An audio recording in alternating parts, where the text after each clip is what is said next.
Olá amigos, bem-vindos a mais um vídeo de introdução a Machine Learning. No vídeo de hoje eu vou falar do método K-means. Então a gente está entrando pela primeira vez nesse curso no assunto de aprendizado não supervisionado.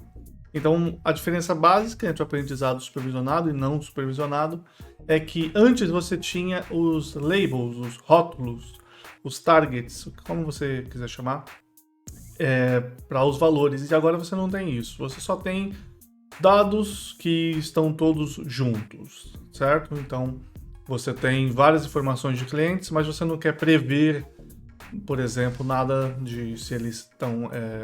Você não está fazendo um modelo de previsão para saber se vai dar churn ou não, você não está fazendo uma estimação para calcular salário. O que você está vendo é, alguma coisa diferente.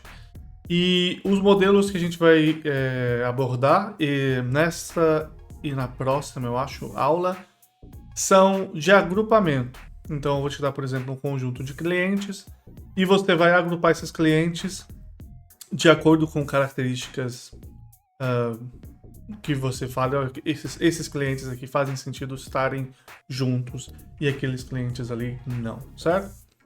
Bom, o primeiro método, o método K-médias, é bastante simples, a gente não vai ter muita dificuldade para entender ele.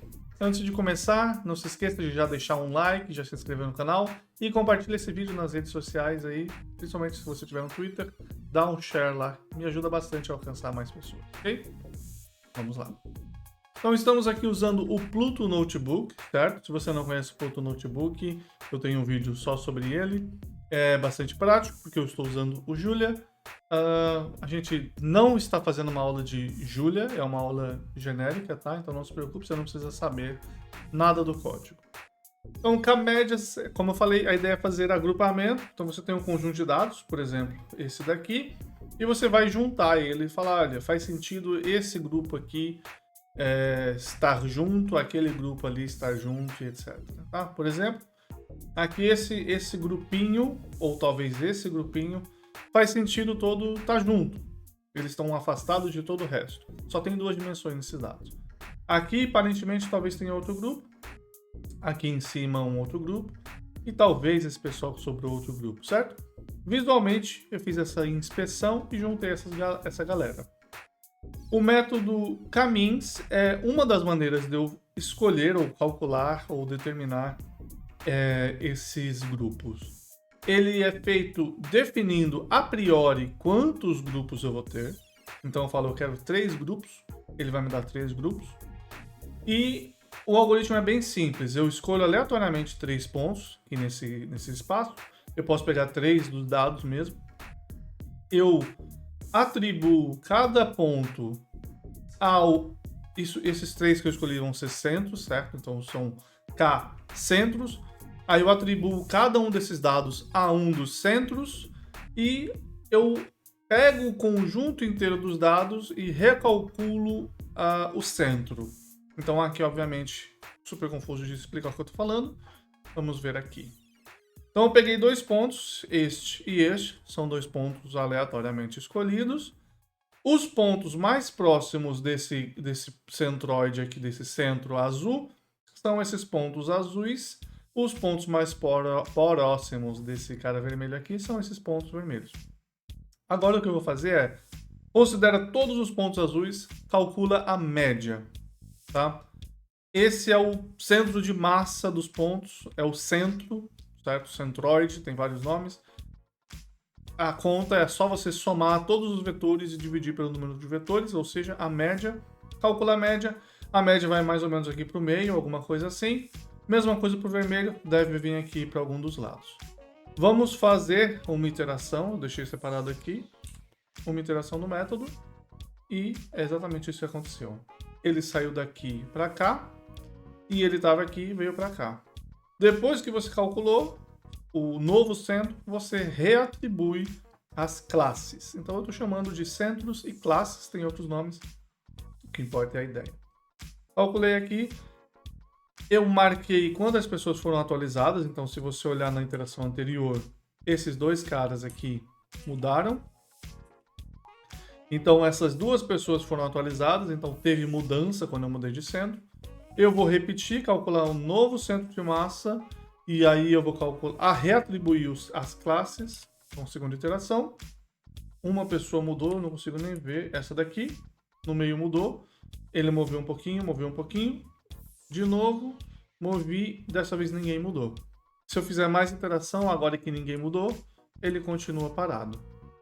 Então, qual que é o método? O método é eu fazer essa conta de atribuo a classe, recalculo o centro. Atribuo a classe, recalculo o centro, até ninguém mais mudar.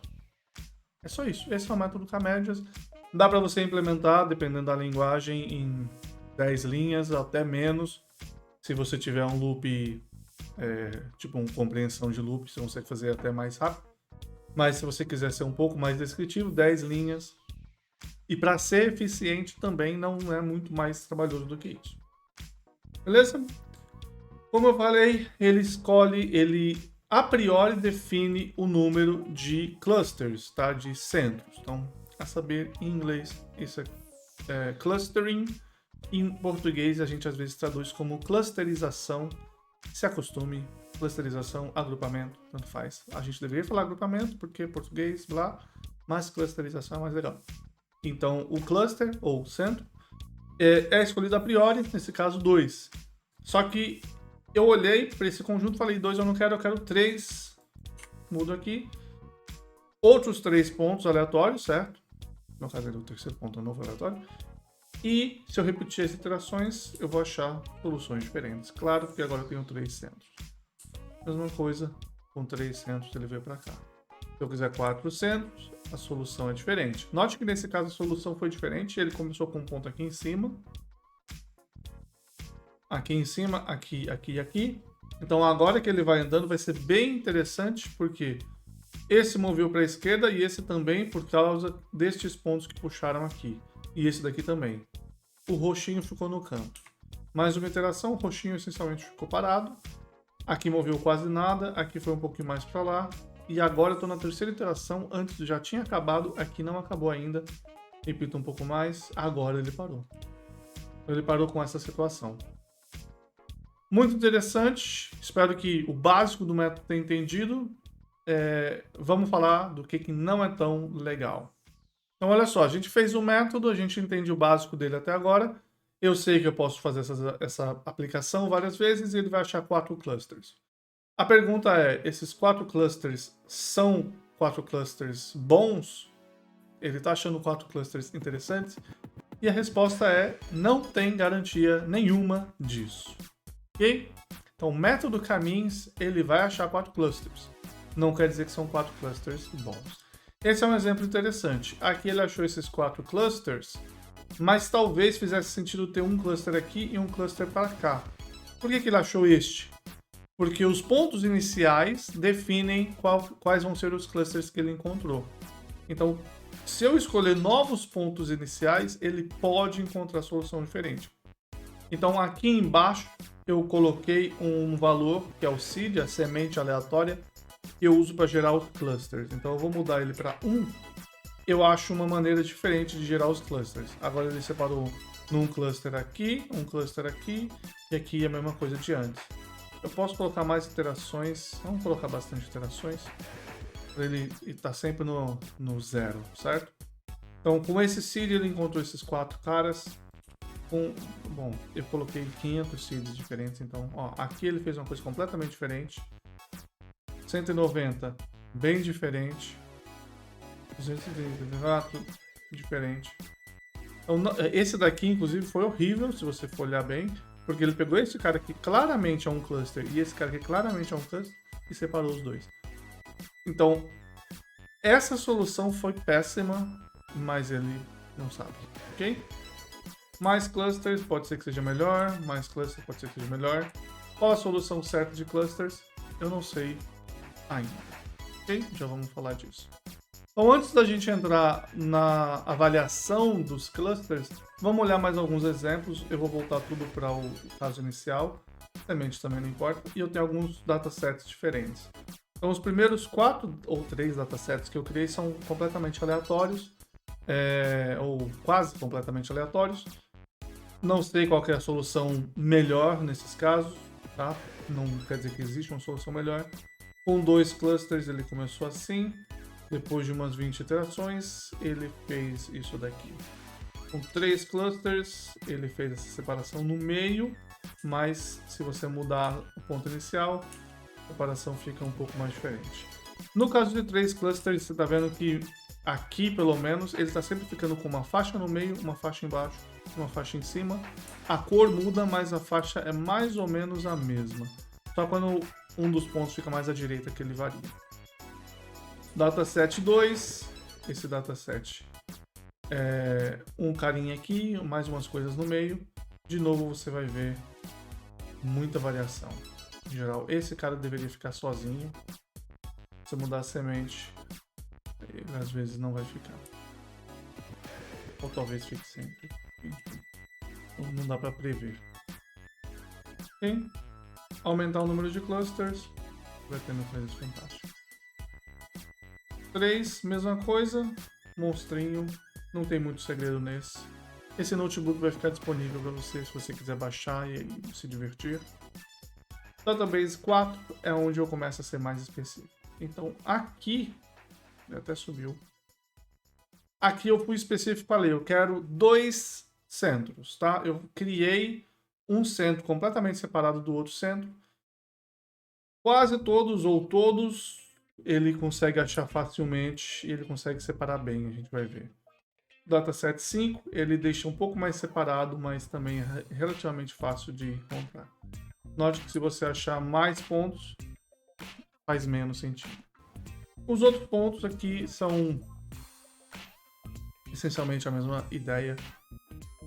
3 clusters, relativamente fácil de separar. Okay? Eu acredito que... eu ia falar que ia ser quase todos fáceis, mas você viu aqui um que foi péssimo, o ponto azul ficou aqui em cima, pegando nada, e o verde forçou o azul a ficar afastado. Mas em geral, eu acredito que vai ficar 3 bem separados. Dataset 7, só juntei um pouquinho mais, 4 separados, 4 clusters, em geral separa bem, 5 clusters começa a ficar horrível. Dataset 9, mesma coisa, 4 clusters um pouquinho mais espalhados, 5 clusters, 11 mais espalhados e aí alguns interessantes. O 12, então essa é uma situação interessante desse dataset. Eu tenho 2 círculos concêntricos, tá? Faz sentido esse dataset do ponto de vista vida real? Provavelmente não. Mas não é o que a gente está avaliando aqui. O que estou avaliando é que esse método Caminhos tem um sério problema. Faria muito sentido eu ter que esse círculo concêntrico é um conjunto e esse círculo concêntrico de fora é outro, ou que está todo mundo no mesmo conjunto, né? Mas se eu falar eu quero 2 clusters, ele vai achar 2 clusters e ele nunca vai achar o de fora e o de dentro separados. Não importa o número de clusters, ele nunca vai fazer essa lógica de que eu tenho o pessoal de fora e o de dentro. Ele vai sempre pegar, essencialmente, a partir do centro, ele vai fazer um círculo, e onde fizer a interseção com o outro círculo, eles param de se conversar, certo? Então ele vai sempre fazer alguma fronteira linear, tá? No caso, como se fosse um monte de linhas aqui. Eu não fiz essa imagem, mas eu podia ter feito. Só não é tão fácil de fazer. Beleza? Um outro exemplo, e é o último exemplo que eu tenho, também um exemplo clássico de clusterização, onde você tem duas, não são parábolas, 2 semicírculos. Esses 2 semicírculos vão ter o mesmo problema. Eu deveria ter um semicírculo no conjunto e o de baixo, outro semicírculo. Ele não consegue separar os dois, porque não são baseados em distância euclidiana, são baseados em proximidade. Legal?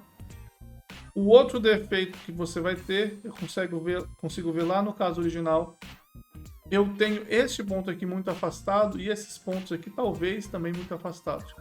Eu não vou pegar esses caras, ou não vou descartar esses caras e falar, isso daqui parece ser um outlier. Você está no conjunto, Caminhos vai considerar, beleza? Tem uma maneira de você talvez olhar e falar assim, ok, não faz sentido. Mas não é exatamente o padrão, tá? Não vai ser dentro do algoritmo.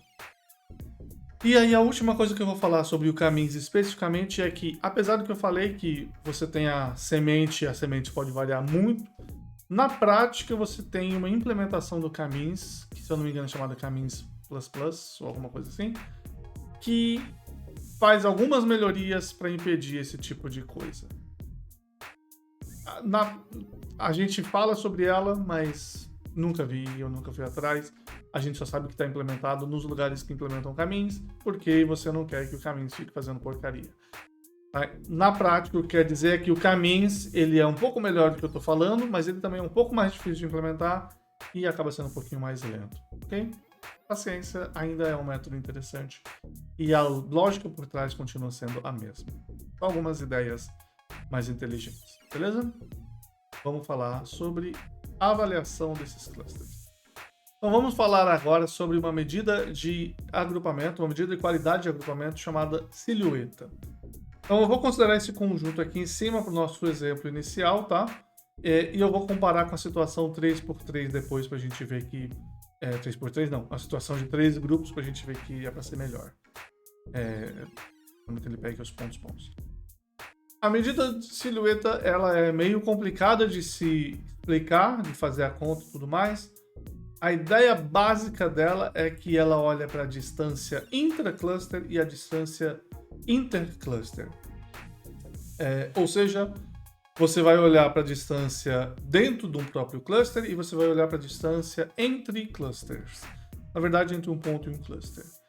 Como funciona? Então aqui eu fiz uma definição, vou explicar rapidamente. Leia com calma se você realmente quiser entender os detalhes, mas só para a gente poder falar matematicamente o que está acontecendo, tá? Então, eu estou usando o xi como o iésimo dado, como é o nosso padrão. Isso é tudo notação, não é de negação, é notação. C caligráfico é um conjunto das classes, ele vai de 1 até, sei lá, 10. I maiúsculo K é o conjunto dos índices dos dados que são da classe K. Então, por exemplo, aqui eu vou dizer que azul é 1, então o I maiúsculo 1 é o índice de todo mundo daqui, I maiúsculo 2 é o índice de todo mundo do outro conjunto. CI, então Czinho minúsculo I é a classe do dado I, e quando eu tiver dois dados que são da mesma classe, vou falar que eles são colegas. Então, 2 pontos azuis são colegas, 2 pontos vermelhos são colegas, um ponto azul e um vermelho não são colegas. C maiúsculo I é o conjunto dos colegas do xi, ok? Aqui tem uma notação mais matemática, mas a ideia é essa. Qual é a distância intracluster para o ponto I, para o xi, para o iésimo dado? É simplesmente você calcular a média da distância do xi a todos os colegas. Então a distância de xi aos colegas está aqui sendo somada para todos os seus colegas, divide pelo número de elementos.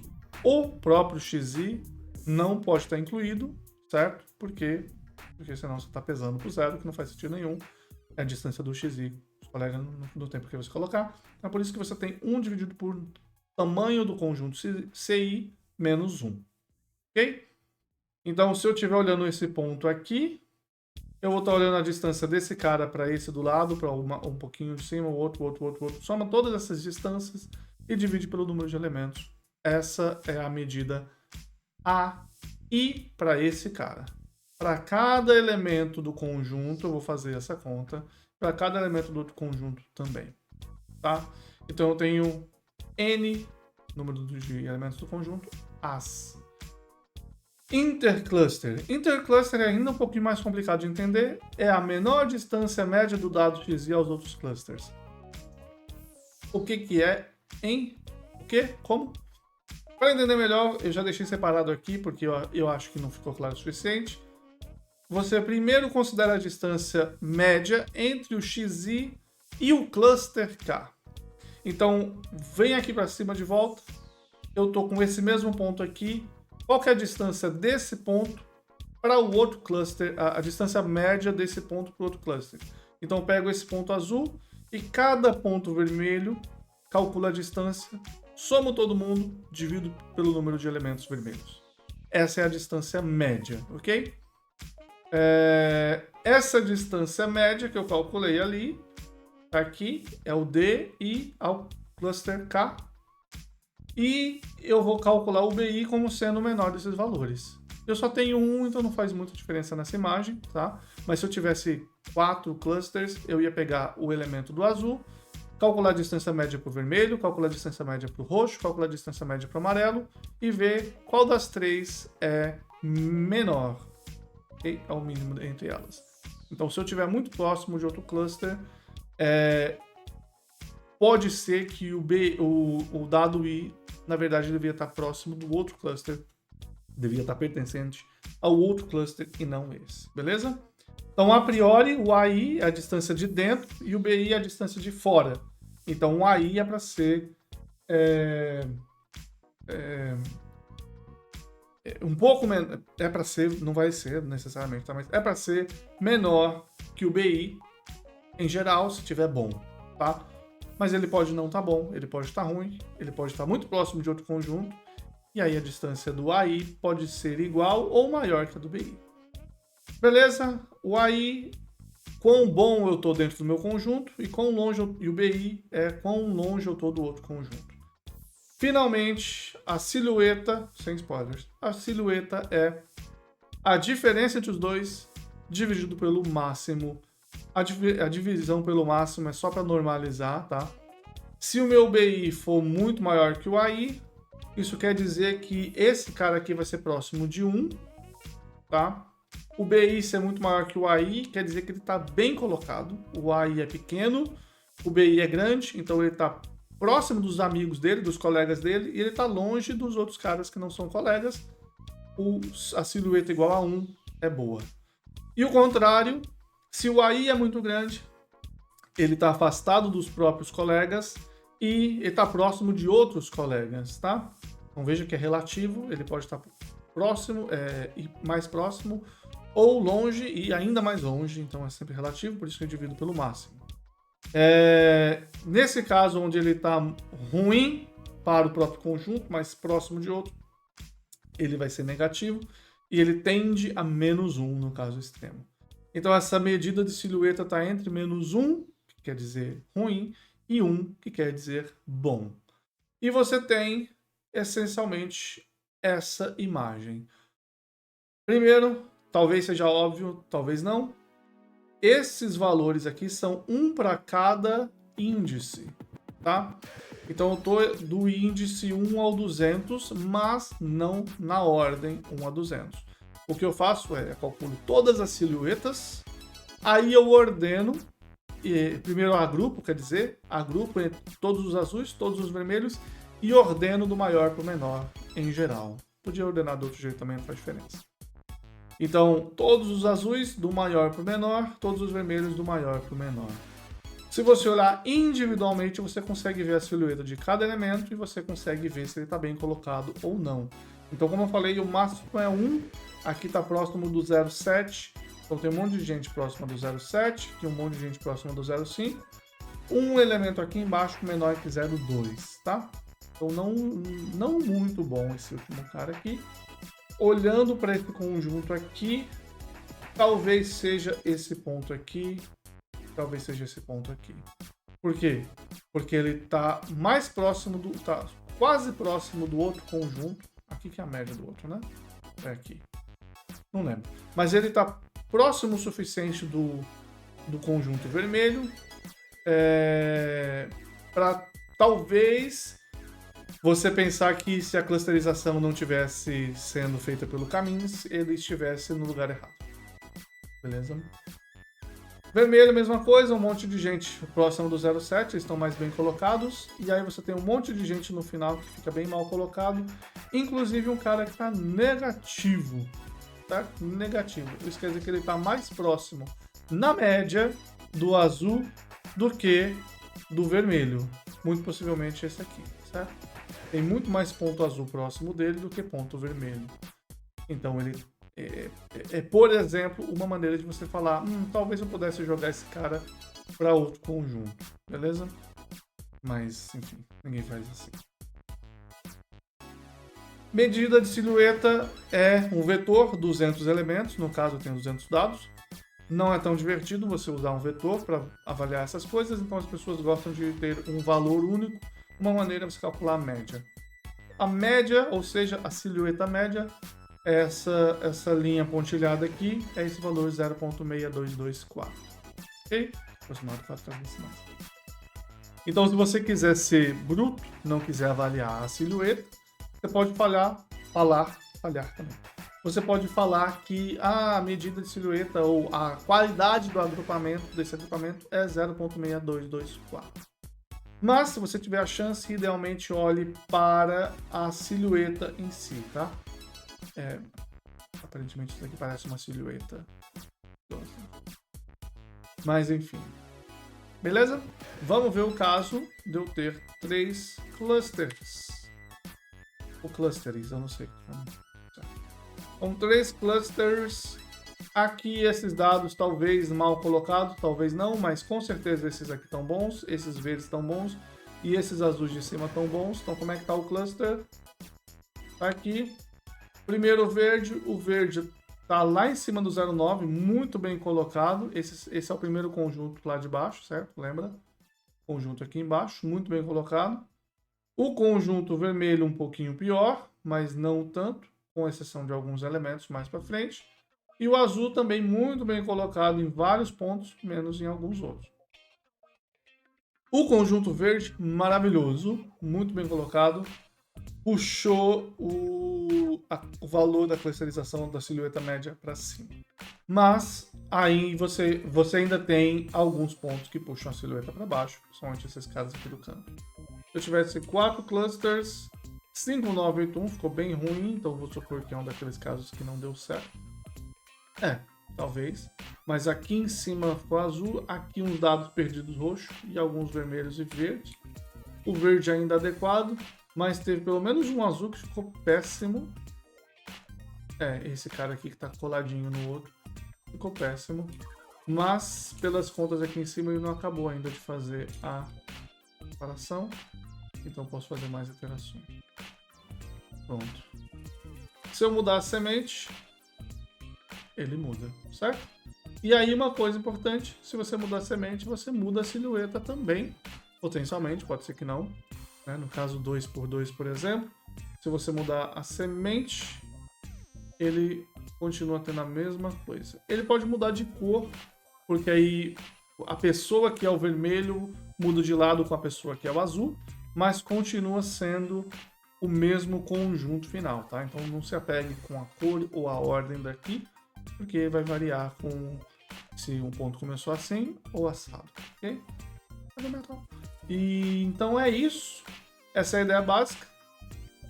Aqui embaixo eu tenho agregado os dois. Como eu falei, você pode brincar aqui, fazer várias diversões.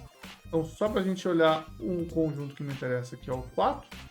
Então, eu tenho muito bem separado os dois conjuntos. Eu tenho uma medida 0.8. Muito bem separados, eles estão absurdamente bem separados. Se você olhar em questão do diâmetro aqui, esse conjunto azul está entre 10 e 30 e o conjunto vermelho está entre menos 10 e menos 30. A distância entre os dois é entre menos 10 e 10, ou seja, eles estão tão bem afastados quanto o próprio tamanho do conjunto. Isso é gigantescamente afastado, ok? Se você olhar o caso 5, onde está mais espalhado os dados, ele continua bem separadinho, mas a medida de silhueta diminui. Então a medida de silhueta ela é fortemente influenciada pelos dados, ainda que faça todo sentido a separação. Você fala, não, eles estão separados, e é claro que são dois, e nesse caso eu gerei para ter 2 clusters. São 2 normais aqui centradas nesses pontos. Mesmo assim, ele diminui a qualidade do cluster. Então, leve isso em consideração, ok? É uma medida relativa, não é absoluta. Você tem que fazer essa comparação, por exemplo, para decidir qual o número de clusters que você vai usar. Então, se eu olhar para cá e falar assim, qual o número de clusters que eu vou usar para esse conjunto? 06619 para essa clusterização, com 3 conjuntos. 04484, com 4, 029, 5, 3, 3, 3, 7, 3, 2 e assim por diante. É horrível, ok? Então eu percebo que, com 2 clusters a melhor escolha, é a melhor escolha. De novo, lembrando, caminhos depende da semente, então a maneira certa de você fazer essa conta é, você faz 2 clusters, faz 100 sementes diferentes, vai qual foi a média da média da silhueta, mesma coisa para 3, 4, 5, 6 clusters, tá? Ou a média, ou o mínimo, enfim. Você não pode ser simplesmente absoluto no caso da silhueta, que é dependente fortemente do ponto inicial. Beleza? Só para a gente ver aqui nos 2 casos finais. Então aqui no conjunto, 0,35, 0,5, muito mal colocado, porque tem muita gente próxima o suficiente um do outro. Se você aumentar, a tendência é ele ficar um pouco melhor. Eu só não sei até quando ele vai ficar melhor. E não tem muito o que fazer. Tem uma chance de, se você ter gente o suficiente, talvez ele acabe forçando algumas pessoas para fora. 10 pontos, ficou 0,3. Porcaria. Beleza? Então é isso. Bom, pessoal, espero que vocês tenham gostado do método Caminhos. No futuro, quando a gente estiver falando dos pacotes e usando Caminhos e outros métodos de agrupamento, a gente faz uma comparação, a gente dá uma olhada em um exemplo mais prático, possivelmente. Então, eu peço para você se inscrever e aperta o sininho para você receber a notificação do próximo vídeo. Se você ficou com alguma dúvida, quiser fazer algum pedido, alguma pergunta, deixa nos comentários do vídeo. E, de novo, eu peço para você deixar um like e compartilhar esse vídeo. Me ajuda bastante e até semana que vem. Um abraço.